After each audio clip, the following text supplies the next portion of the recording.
Letter 19, on Worldliness and Retirement. I leap for joy whenever I receive letters from you, for they fill me with hope. They are now not mere assurances concerning you, but guarantees. And I beg and pray you to proceed in this course, for what better requests could I make of a friend than one which is to be made for his own sake? If possible, withdraw yourself from all the business of which you speak, and if you cannot do this, tear yourself away. We have dissipated enough of our time already. Let us, in old age, begin to pack up our baggage. Surely there is nothing in this that men can begrudge us. We have spent our lives on the high seas. Let us die in harbour. Not that I would advise you to try to win fame by your retirement. One's retirement should neither be paraded nor concealed. Not concealed, I say, for I shall not go so far in urging you to expect you to condemn all men as mad, and then seek out for yourself a hiding place and oblivion. Rather, make this your business, that your retirement be not conspicuous, though it should be obvious. In the second place, while those whose choice is unhampered from the start will deliberate on that other question, whether they wish to pass their lives in obscurity, in your case there is not a free choice. Your ability and energy have thrust you into the work of the world, so have the charm of your writings, and the friendships you have made with famous and notable men. Renown has already taken you by storm. You may sink yourself into the depths of obscurity and utterly hide yourself, yet your earlier acts will reveal you. You cannot keep lurking in the dark. Much of an old gleam will follow you wherever you fly. Peace you can claim for yourself without being disliked by anyone, without any sense of loss, and without any pangs of spirit. For what will you leave behind you that you can imagine yourself reluctant to leave? Your clients? But none of these men court you for yourself. They merely court something from you.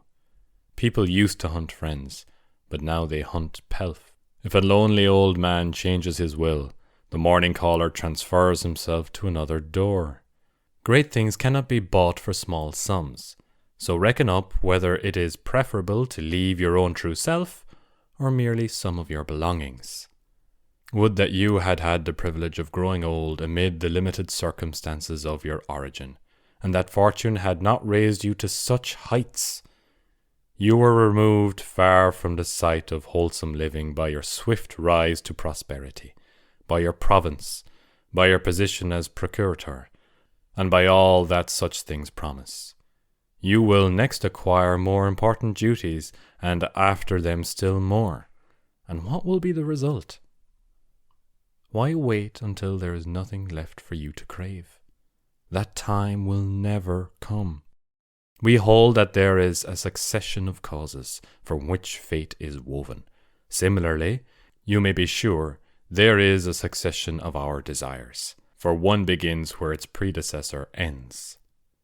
You have been thrust into an existence which will never of itself put an end to your wretchedness and your slavery. Withdraw your chafed neck from the yoke. It is better that it should be cut off once and for all than galled forever.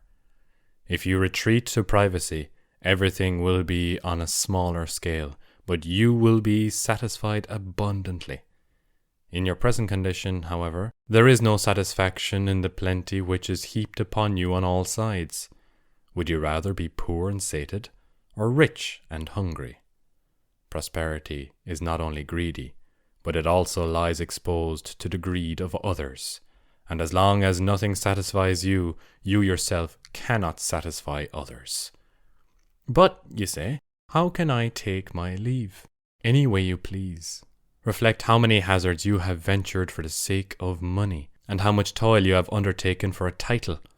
You must dare something to gain leisure, or else grow old amid the worries of procurators abroad, and subsequently of civil duties at home, living in turmoil and in ever-fresh floods of responsibilities, which no man has ever succeeded in avoiding by unobtrusiveness or by seclusion of life.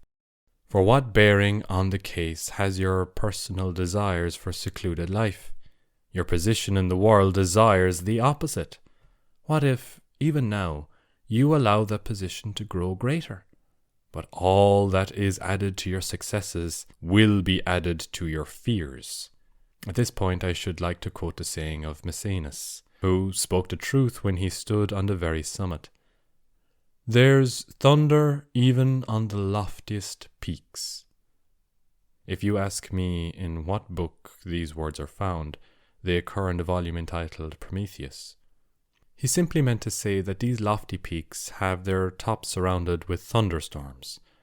But is any power worth so high a price that a man like you would ever, in order to obtain it, adopt a style so debauched as that? Maecenas was indeed a man of parts, who would have left a great pattern for Roman oratory to follow, had his good fortune not made him effeminate, nay, had it not emasculated him. An end like his awaits you also, unless you forthwith shorten your sail and, as Maecenas was not willing to do until it was too late, hug the shore. This saying of Maecenas might have squared my account with you, but I feel sure, knowing you, that you will get out an injunction against me, and that you will be unwilling to accept payment of my debt in such crude and debased currency. However that may be, I shall draw on the account of Epicurus. He says, "You must reflect carefully beforehand with whom you are to eat and drink, rather than what you are to eat and drink. For a dinner of meats without a company of a friend is like the life of a lion or a wolf. This privilege will not be yours unless you withdraw from the world. Otherwise, you will have as guests only those whom your slave secretary sorts out from the throng of callers. It is, however, a mistake to select your friend in the reception hall or to test him at the dinner table. The most serious misfortune for a busy man who is overwhelmed by his possessions is that he believes men to be his friends when he himself is not a friend to them, and that he deems his favors to be effective in winning friends, although in the case of certain men, the more they owe, the more they hate. A trifling debt makes a man your debtor, a large one makes him an enemy. What, you say? Do not kindness establish friendships? They do, if one has had the privilege of choosing those who are to receive them, and if they are placed judiciously instead of being scattered broadcast. Therefore, while you are beginning to call your mind your own, meantime apply this maxim of the wise. Consider that it is more important who receives a thing than what it is he receives. Farewell.